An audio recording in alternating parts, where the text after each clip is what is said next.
Brought to you by Technopova Curve 5G. Discover new horizon. Nashik त्र्यंबकेश्वरच्या कुंभमेळ्याच्या शाही स्नानाच्या संभाव्य तारखा जाहीर 31 ऑक्टोबर 2026 पासून कुंभमेळा सुरू होणार आहे. 24 जुलै 2028 पर्यंत कुंभमेळा सुरू राहणार. शरद पवार आणि अजित पवार आज पुन्हा बैठकीनिमित्त एकत्र येणार. वसंतदादा इन्स्टिट्यूटच्या या संदर्भातील बैठकीला उपस्थित राहणार. शिवाजीनगर येथील साखर संकुलात ही बैठक. राष्ट्रवादी काँग्रेस अजित पवार पक्षाला आता नागालँडमध्ये मोठा धक्का बसलेला आहे. नागालँडमधील 7 आमदारांनी अजित पवार यांची साथ सोडली आहे. राष्ट्रवादीचे 7 आमदार सत्ताधारी नॅशनल डेमोक्रेटिव्ह प्रोग्रेसिव्ह पार्टीमध्ये सहभागी. काही गोष्टी मनामध्ये ठेवायच्या. कोकाटेंना अजून गोष्टी मनामध्ये ठेवायची सवय नाहीये. आता मला जास्त महागात पडतंय. शेतकऱ्यांच्या बाबतीत अशा गोष्टी बोलणं योग्य नाही. अजित पवारांचा कोकाटेंना सल्ला. ज्या जमिनीवर पिकं उभी आहेत त्याचे परिणाम आपण पंचनामे करतो आणि कापणी केलेल्या ठिकाणांचे पंचनामे करणार का, या विधानानंतर माणिकराव कोकाटेंचं हे स्पष्टीकरण. तर शेतकऱ्यांना नुकसान भरपाई देणार असल्याचंही वक्तव्य त्यांनी केलं. मंत्र्यांना कृषी खातं शिक्षा वाटते. मंत्री कृषी खातं गांभीर्यानं सांभाळत नाहीत. नगरविकास आणि महसूल खातं अशी मलईदार खाती सर्वांना हवी आहेत. संजय राऊतांचा कोकाटेंना टोला.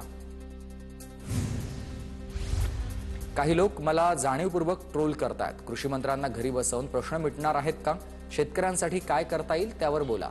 विरोधकांच्या टीकेला कृषी मंत्री माणिकराव कोकाटेंचं हे उत्तर. 20+0 बरोबर किती नंदीचा काय फरक पडणार आहे आणि राज उद्धव ठाकरे एकत्र येण्याच्या चर्चांवर राणेंचा पुन्हा हा टोला. नारायण राणे भाजपचे आश्रित आहेत आणि तर राणे 10 वर्ष काँग्रेस 25 वर्ष शिवसेनेत होते हे विसरलेत. संजय राऊतांचं राणेंना उत्तर. 18 जणांनी बळी दिलेल्या प्राण्यांची शिंग कापून सोबत नेली. संजय राऊतांनी मुखपत्र सामन्यातल्या रोखठोक सदरात रहस्य उलगडले आणि शंखनाद ते रेड्यांची शिंग या मथळ्याखाली हे रोखठोक प्रकाशित झालंय.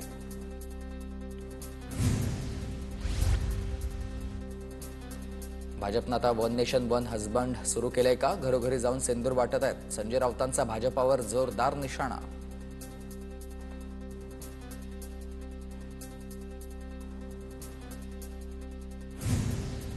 संजय राऊतांना वेड लागलं. राऊतांकडे लक्ष देण्याची गरज नाही. राऊतांच्या भाजपवरील वक्तव्यावरून अतुल भातखळकरांची टीका.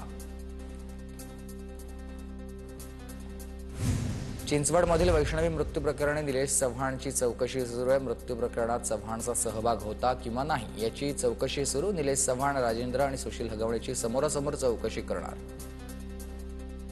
निलेश चव्हाण आणि शशांक हगवणे यांचे फोन रेकॉर्ड देखील तपासणार. निलेश आणि शशांक हगवणे यांच्यामध्ये फोनवरून काय चर्चा झाली याचा तपास होणार आहे. निलेश चव्हाणवर कसबटे कुटुंबाला बंदूक रोखून धमकावल्याचा आरोप आहे. अमरावतीमध्ये रवी राणा विरुद्ध संजय खोडके वाद उफाळलाय. संजय खोडकेंनी दादागिरी करू नये, आमदार रवी राणा यांची टीका. तर रवी राणा मला नेहमीच धमकी देतात. आमदार संजय खोडकेंचा रवी राणांवर पलटवार. आणि सिंधू जल करार रद्द केल्यानंतर आता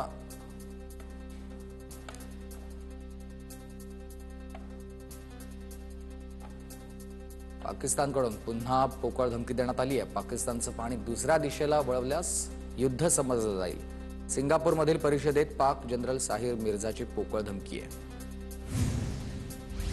भाजपचे बसवराज पाटील यांच्यावर लातूर ग्रामीण जिल्हाध्यक्षपदाची जबाबदारी. धाराशिवमधील बसवराज पाटलांचे कार्यकर्ते नाराज आहेत. धाराशिवमध्ये सोशल मीडियावर पाटलांवर टीका होत्या.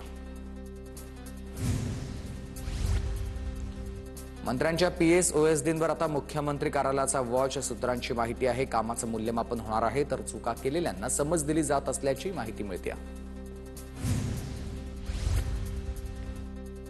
तर उद्योजक संतोष लड्डा यांच्या घरावरील दरोडा प्रकरण. लड्डा यांचा बालमित्र बाळासाहेब इंगोलेंच्या बायको आणि सासराला अटक. सोने मोडून जमवलेले 8 लाख रुपये देखील ताब्यात. महसूल मंत्री चंद्रशेखर बावनकुळेंचा आज नागपूरमध्ये जनता दरबार. नागपूरमधील जिल्हा नियोजन भवनामध्ये सकाळपासूनच नागरिकांची गर्दी. नागरिकांनी आपल्या समस्या बावनकुळेंच्या पुढे मांडल्या. नाशिकच्या इगतपुरीमध्ये धनंजय मुंडेंची विपश्यना केंद्रात 10 दिवसांची साधना पूर्ण. 21 मे पासून 1 जूनपर्यंत धनंजय मुंडेंची आत्मशांतीसाठी साधना होती. बडतर्फ पोलीस रणजित कासलेला दिल्लीमध्ये अटक. 2 समाजामध्ये तेढ निर्माण करणारं वक्तव्य केल्याप्रकरणी गुन्हा दाखल झालेला होता आणि रणजित कासलेवर मुंबई आणि बीडमध्ये हा गुन्हा दाखल झालेला होता. पराभव पचवण्यास शिका. अतुल भोसलेंचा पृथ्वीराज चव्हाणांना हा सल्ला आहे. कार्यकर्ते भविष्य नसलेले पक्षातून भाजपात येत आहेत. अतुल भोसलेंची टीका.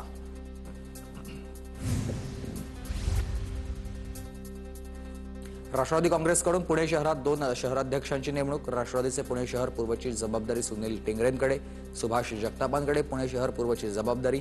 दीपक मानकर यांच्या राजीनाम्यानंतर नव्या शहराध्यक्षांची घोषणा. बेळगावमध्ये कन्नड सक्तीविरोधात महाराष्ट्र एकीकरण समिती एकवटली आहे. इंग्लंडमध्ये आता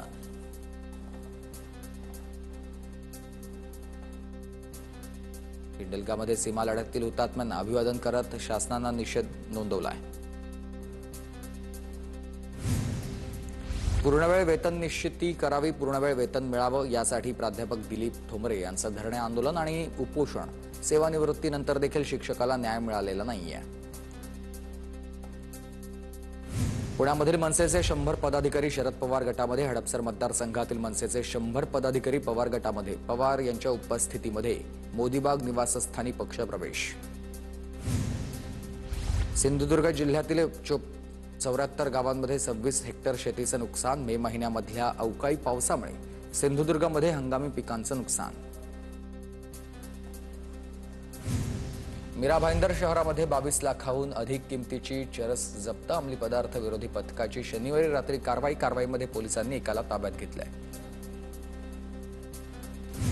नाशिक जिल्ह्यात द्राक्ष उत्पादकांची डोकेदुखी वाढली आहे. सततच्या पावसामुळे द्राक्षांवर रोगाचा प्रादुर्भाव.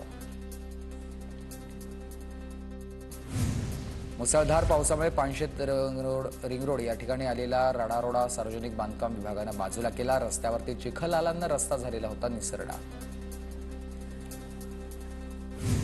बीडमध्ये खरीप पेरणीच्या अनुषंगानं शेती मशागतीच्या कामाला वेग. शेतकऱ्यांकडून कपाशीसह तूर लागवडीला आता सुरुवात झालेली आहे. चंद्रपूरमध्ये जिल्ह्यात शेतीच्या मशागतीला वेग. मान्सूनचं आगमन लवकर झाल्यानं शेतकऱ्यांकडून पेरणीची तयारी. दुबार पेरणीची वेळ येऊ नये शेतकऱ्यांकडून चिंता व्यक्त. साताराच्या फलटणमध्ये अतिवृष्टीमुळे नुकसान झालेल्या भागाची मंत्री मकरंद पाटलांकडून पाहणी. पंचनामे पूर्ण झाल्यावर निकषानुसार शासन मदत करेल. मंत्री मकरंद पाटलांची ग्वाही. नाशिकच्या इगतपुरीमध्ये पावसामुळे शेती भुईसपाट. सलग झालेल्या पावसानं भुईमुगाला कोंब फुटले. तात्काळ पंचनामे करून नुकसान भरपाई देण्याची शेतकऱ्याची मागणी आहे. बीडच्या आष्टीमध्ये पावसामुळे संत्रा बागेचं नुकसान. संत्र्याच्या झाडाला पाणी लागल्यानं 150 झाडांचं नुकसान झालंय. पंचनामे करून नुकसान भरपाई देण्याची शेतकऱ्यांची मागणी. बीडच्या आष्टीमध्ये 1.5 एकरामधील संत्र्याच्या बागेचं नुकसान. बागेमध्ये पाणी साचून राहिल्यानं संत्र्याची झाडं उन्मळून पडली आहेत आणि जवळपास 150 झाडांचं नुकसान. लातूरच्या चाकूरमध्ये ज्वारीच्या शेतीला पावसाचा मोठा फटका. काढणीला आलेल्या ज्वारीला पावसामुळे आलेत मोड. बदलत्या हवामानामुळे जळगाव जिल्ह्यामध्ये तीळ उत्पादक शेतकरी चिंतेत. यावर्षी तिळाचं उत्पन्न घटल्याची माहिती आहे. हिंगोलीमध्ये ट्रॅक्टर यंत्राच्या सहाय्यानं हळद लागवडीला सुरुवात. ट्रॅक्टर यंत्राच्या सहाय्यानं हळद लागवड. पुण्याच्या भोरमधील श्री क्षेत्र बनेश्वर रस्त्याची अधिकाऱ्यांकडून पाहणी. पुढील आठवड्यामध्ये रस्त्याच्या कामाला सुरुवात होणार. सुप्रिया सुळेंनी रस्त्यासाठी उपोषण केलेलं होतं. भंडारात दूध उत्पादनामध्ये घट झाली. उन्हाच्या तीव्रतेमुळे जनावरांना हिरवा चारा आणि खुराक मिळत नसल्यानं दूध उत्पादनामध्ये घट. दूध उत्पादकांची चिंता त्यामुळे वाढली आहे. गोंदियाच्या देवरीमध्ये एमडी ड्रग्जचा साठा जप्त. दोघांना अटक. देवरी पोलिसांची मोठी कारवाई. तर गोंदियाच्या अतिदुर्गम भागात ड्रग्ज सापडल्यानं ही खळबळ. 14 वर्षीय अल्पवयीन मुलीवर 25 वर्षीय तरुणाकडून लैंगिक अत्याचार. भंडाराच्या सिहोरा या पोलिसात गुन्हा दाखल. आरोपीला अटक. शिर्डीत साई दर्शनासाठी भाविकांची गर्दी. भाविकांच्या गर्दीनं साईनगरी फुलून गेली. गर्दीमुळे महामार्गावर वारंवार वाहतूक कोंडी. अकोला ते कांचनपूर रस्त्याची दुरावस्था. खड्ड्याचा नागरिकांना नाहक त्रास. रस्त्याची दुरुस्ती करण्याची नागरिकांची मागणी.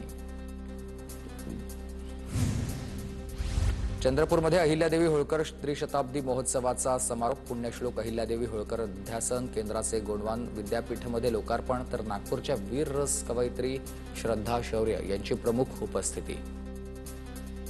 पाणी शिरल्यानं बंद असलेल्या आचार्य यात्रे चौक मेट्रो स्टेशन पुन्हा सेवेत. मेट्रो स्थानक स्वच्छ करून सेवा सुरू झाली आहे. भूमिगत मेट्रो स्टेशनात पाणी शिरल्यानं सेवा प्रभावित होती. मुंबईच्या धारावीमधील एका गोदामावर एफडीएची कारवाई. अन्न सुरक्षा मानकांचं उल्लंघन केल्याप्रकरणी ही कारवाई. तर ग्राहकांच्या आरोग्याला धोका असल्यानं गोदामाचा परवाना निलंबित. एफडीएच्या टीमला तपासणी दरम्यान गोदामात बुरशी आढळून आली होती. मुंबईच्या जुहूमधील समुद्रात बुडून तरुणाचा मृत्यू. जुहू जेट्टी या परिसरामध्ये अनिल हा तरुण मित्रांसोबत गेलेला होता. तर फोटो काढत असताना पाय घसरून पाण्यात पडल्यानं ही दुर्घटना घडली. 4 दिवसाच्या विश्रांतीनंतर पुण्यात पावसाच्या हलक्या सरी. 5 जूनपर्यंत पुणे जिल्ह्यात ढगाळ वातावरण आणि हलक्या सरी बरसणार आहे. हवामान खात्याचा अंदाज. चंद्रपूर शहरातील बंद अवस्थेत असलेल्या महाकाली कॉलरीमध्ये सुरू भूमिगत खाण पर्यटन होणार आहे. आमदार किशोर जोरगेवार यांच्याकडून अधिकाऱ्यांना प्रस्ताव तयार करण्याच्या सूचना करण्यात आल्या.